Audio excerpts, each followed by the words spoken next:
जय माता की। एक समय की बात है, मुनिवर पाराशर जी तीर्थ यात्रा पर कहीं पर गए हुए थे। घूमते हुए वो यमुना नदी के तट पर पहुंच गए।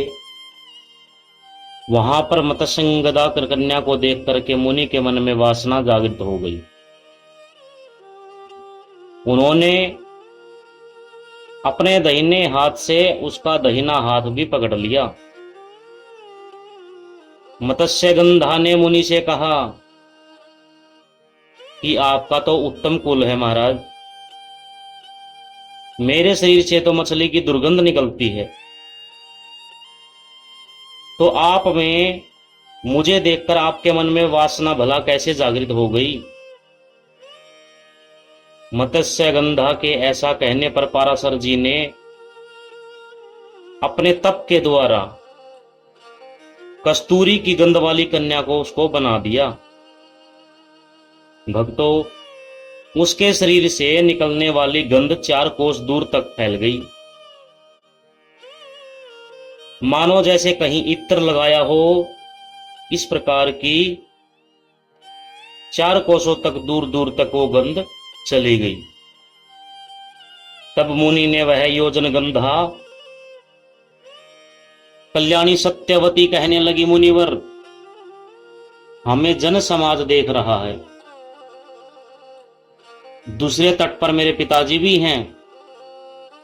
सत्यवती के युक्तिपूर्ण वचन को सुनकर के पाराशर जी ने उसी क्षण अपने पुण्य के प्रभाव से चारों ओर कोहरा उत्पन्न कर दिया। कोहरे के कारण यमुना तट पर भी अंधेरा सा छा गया। इस पर सत्यवती ने कोमल वाणी में मुनि से कहा कि मैं कुंवारी कन्या हूं महाराज, यदि गर्भवती हो गई तो पिताजी को क्या उत्तर दूंगी। पाराशर जी ने उत्तर दिया है कि प्रिय, मेरे प्रिय कार्य करने पर भी तुम कन्या ही रहोगी। तुम्हें और भी जो कुछ चाहिए वो तुम मुझसे मांग सकती हो, मैं उस वर के रूप में तुझे सब कुछ दूंगा।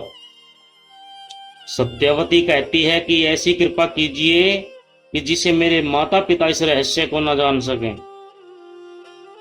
और मेरा कन्या व्रत भी भंग न होने पाए। और रही बात मेरे आपके समान ही अत्यंत शक्तिशाली पुत्र भी उत्पन्न हो,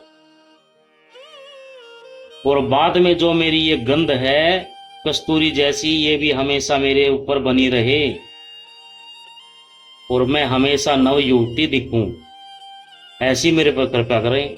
पाराशर जी बोले,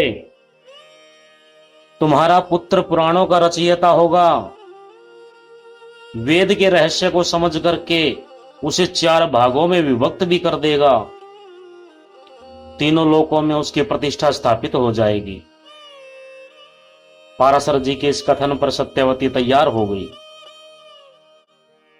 इसके पश्चात मुनिवर पाराशर जी यमुना नदी में स्नान करने के लिए चले गए। अब सत्यवती भी पिता के पास आ गई। उसी क्षण गर्भ ठहर गया। समय आने पर सत्यवती ने यमुना के द्वीप में एक पुत्र को भी जन्म दिया। भक्तों, वह तेजस्वी पुत्र पैदा होते ही जवान हो गया और वह अपनी माता से बोला कि मां, मुझ में अपार शक्ति है, मन को तपोनिष्ठ बनाकर ही मैं गर्भ में प्रविष्ट हुआ था। अब तुम अपनी इच्छा अनुसार जहां चाहो जा सकती हो, मैं भी तपस्या करने जा रहा हूं।